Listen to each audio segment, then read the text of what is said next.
On va commencer ces news Best of Sens qui va débuter avec le mercato. On a une nouvelle arrivée. Exactement, puisqu'on a...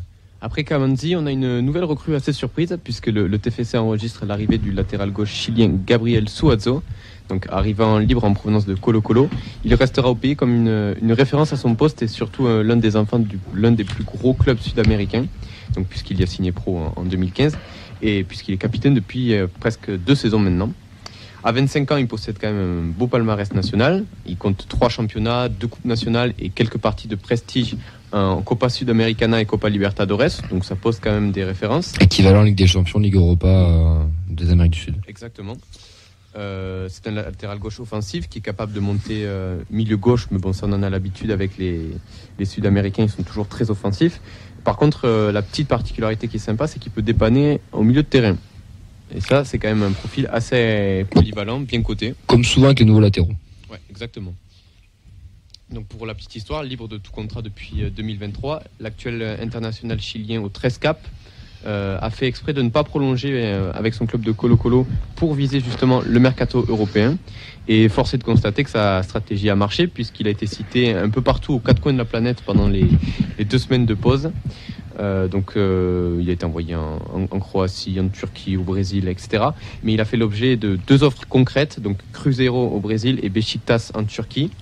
Et j'avoue que malgré les recherches que j'ai faites pour préparer l'émission, vraiment, j'ai pas réussi à trouver une seule fois le nom du TEF associé à ce mec, donc chapeau bas. Est-ce que ça t'étonne ?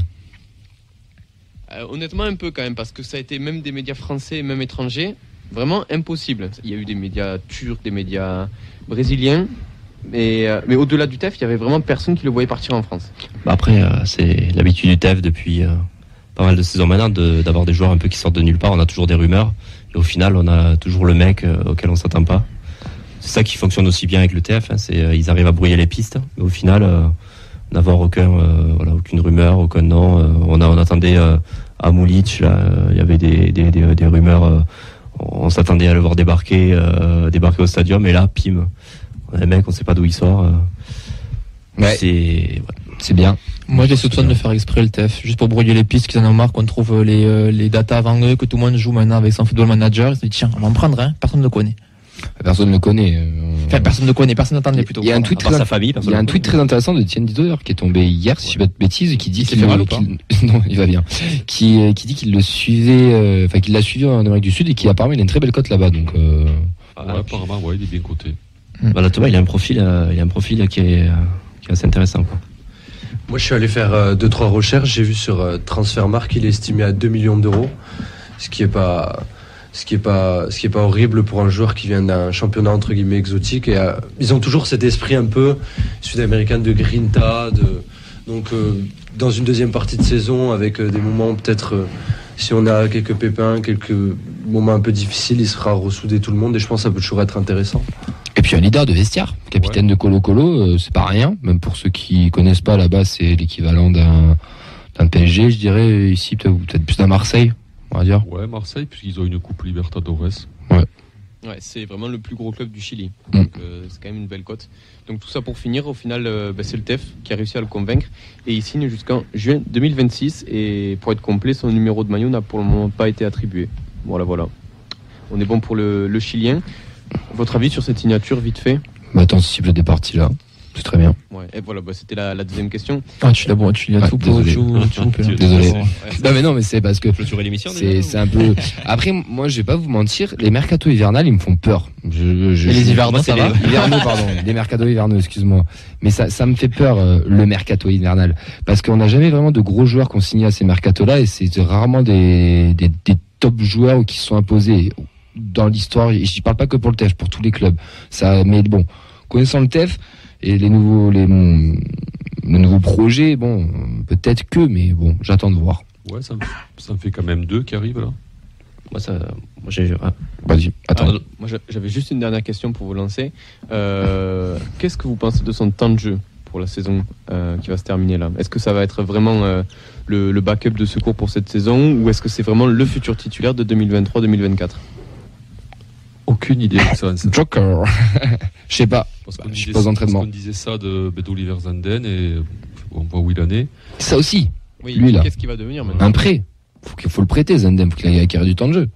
Il y a Silla qui a l'air installé quand même depuis le début de la saison sur ce côté-là. Clairement. Si ça peut le permettre sur certains matchs où il peut être un peu moins bon, un peu critiqué, de hausser son niveau de jeu en ayant un peu de concurrence derrière, ça peut être intéressant dans ce sens-là. Puis il risque de basculer à droite aussi, Silla, en attendant que Kamandi peut-être soit au niveau. Donc ça veut dire peut-être Silla peut dépanner aussi à ce niveau-là. Moi, ce qui me pose la question aussi, c'est est-ce qu'on va pas vers une évolution aussi du schéma tactique? Pourquoi pas aussi repasser vers un 3-5-2 avec deux latéraux qui sont quand même assez offensifs, que ce soit Kamandi ou Soiseau. Donc au final, est-ce que c'est pas un objectif aussi d'évoluer en seconde partie de saison Si tu suis la logique, doubleur de Silla, tout en lui faisant des rentrées de jeu ou des matchs par-ci par-là, pour préparer l'année prochaine, on va dire la saison prochaine.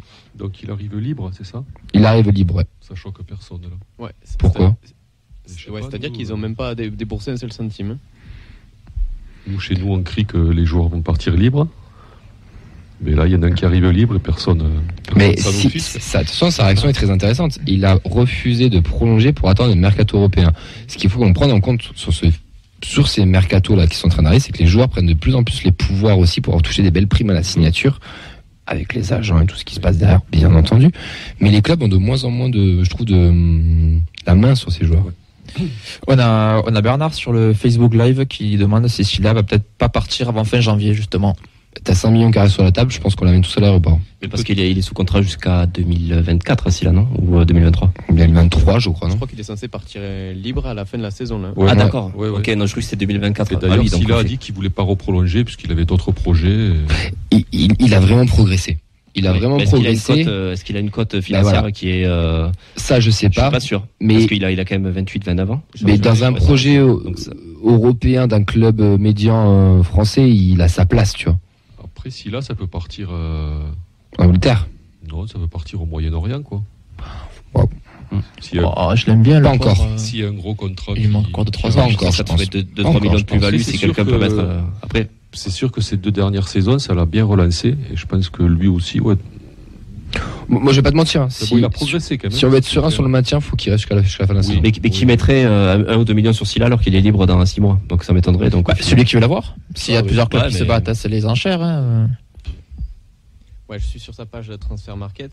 Donc il vient de faire 29 ans. Et est-ce que vous connaissez sa cote? 2,5 millions. 2 millions. Donc ouais, tu. Ouais, bah ouais. Ouais, tu ferais une plus-value avec un joueur libre.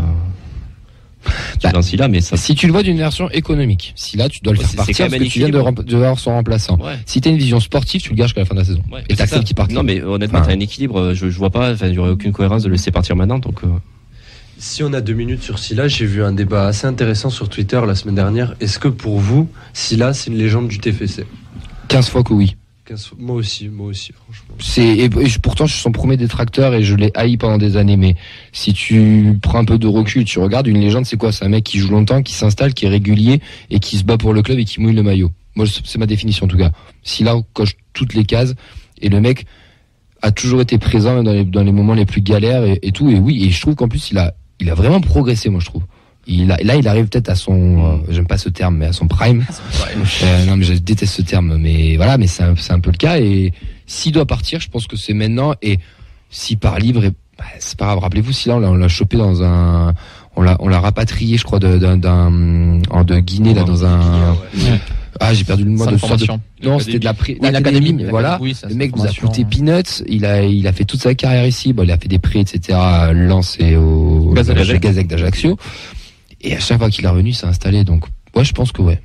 Ouais, moi je suis d'accord avec toi, franchement. Ça fait des années qu'il est là en plus. Il a toujours la pêche sur le côté, toujours à faire les allers-retours, à faire les efforts. Après, bien sûr, il y avait des années où il était moins bien que d'autres. Il a progressé, il a le niveau. Et quand il était moins bien, il était toujours meilleur que le reste de l'équipe. Donc il était toujours. Ouais, puis c'était une période où c'est que l'équipe donc entière était mauvaise, quoi. Donc, ouais, et puis est-ce que ça serait pas tout simplement la meilleure sortie possible pour lui? Si, bien sûr. Bien sûr. On va enchaîner, messieurs? Enchaînons. Eh ben, j'enchaîne du coup avec une deuxième info mercato. Parle devant le micro, on t'entend pas très bien. Monte ton micro. Vous m'entendez bien là? Oui. Ok. Donc je disais deuxième information, cette fois dans le sens des départs. Bon, honnêtement, c'est une information. Bien affûté là, il nous fait les infotrafics là. Ouais, ça annonce vert. La vallée du Rhône est bouchée ou pas? C'est une information donc qui date du début du mois, mais qui reste quand même assez d'actualité. puisqu'on va parler de Veljko Birmančević, le Serbe qui a été acheté 4 millions à Malmö. Et à en croire les Suédois de Sport Expressen, Malmö est rentré en contact avec Comoli pour essayer de rapatrier son poulain via un prêt en Suède. Alors il a acheté, on vient de le dire, il a été acheté pour 4 millions cet été. Il a disputé qu'une dizaine de matchs sans réelle réussite. Il n'a pas mis son premier but en Ligue 1 pour le moment. Il y a son but contre Lannion qui, on l'espère, va pouvoir le lancer.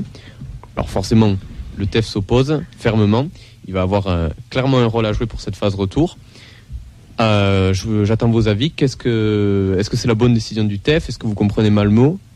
Qu'est-ce que vous en pensez? J'avais un truc à dire sur Birmančević, pardon. Je suis un peu déçu parce que je trouve que franchement il mériterait plus de temps de jeu. On peut pas dire qu'il ait réellement eu sa chance depuis le début de la saison, selon moi. Il est rentré pour la première fois de mémoire, c'était contre Reims au Stadium, où Montagnier était furax contre lui parce que c'est vrai qu'il a vendangé, machin, etc. Mais quand il rentre, je trouve qu'il apporte. Il est tonique, il est rapide, il peut faire des bonnes passes, il a une bonne frappe de balle, il est technique. Enfin, je sais pas si vous avez vu sa rentrée contre Brest. Moi, j'ai bien aimé dans un match un peu moribond. Je trouve que devant, il a vachement apporté. Et avec un Dalinga qui est moins bien récemment, je pense qu'il a un rôle à jouer, définitivement, vraiment. Ouais, il faut qu'il fasse ses preuves, quoi. Bon, il arrive. C'est comme tous les joueurs de nos mercato, en fait. Ils ont du mal à. C'est un peu des diesels, je trouve. Écoute, il faut lui laisser du temps. Moi, jusqu'à maintenant, on m'a pas hyper impressionné. Mais bon, Montagnier le voit tous les jours aux entraînements. Donc, s'il en fait pas un titulaire encore indiscutable, c'est qu'il a ses raisons. Mais on sent que depuis quelques semaines, il y a un timide démarrage, quoi. Ça commence à se mettre en place. Donc il faut voir. Bon, après, il a le match samedi en coupe. Je pense qu'il va jouer sur. Donc on verra bien. Pour clôturer tout ça, on va prendre la citation de Damien Comoli. Un mercato se joue sur 2 ou 3 ans. Ouais, c'est ça. Donc on verra dans 2 ou 3 ans et il faut le garder. Et moi je te rejoins, bon joueur et on va avoir besoin de lui, je pense. Après, vous comprenez Malmö. Moi, je m'en fiche. Ils ont raison. Ils voient que leur meilleur joueur a été transféré. Ça matche pas très bien pour lui. C'est de le récupérer, c'est le jeu. Hein. On a Serkin sur le Facebook Live qui nous dit que si tu le prêtes, tu perds ton adaptation. Oui, totalement. Ouais, non, il va rester. Non, il faut qu'il reste. Et pour finir. Oui, et puis c'est surtout qu'ils ont lâché 4 millions derrière. S'ils le récupèrent en prêt pour finir la saison, financièrement, c'est une grosse plus-value quand même. C'est clair. Comment on dit pigeon en suédois, s'il vous plaît? Ikea. Non, c'est pas ça. On enchaîne avec les résultats des jeunes et des féminines, mon petit Nathan. Qu'est-ce qui s'est passé? Alors, on a une victoire de la réserve 2-0 contre Castanet. Ils sont 3e, donc prochain match avec Gomorte le week-end prochain. Ouais. Les 19, ils ont perdu, donc ils continuent la mauvaise série. Ils ont perdu à 0. Contre Montpellier, ouais. C'était un peu le gros choc de ce championnat. Ils perdent en plus, après avoir perdu en Gambardella, ils perdent la première place du championnat. Donc seconde désillusion en 2 semaines.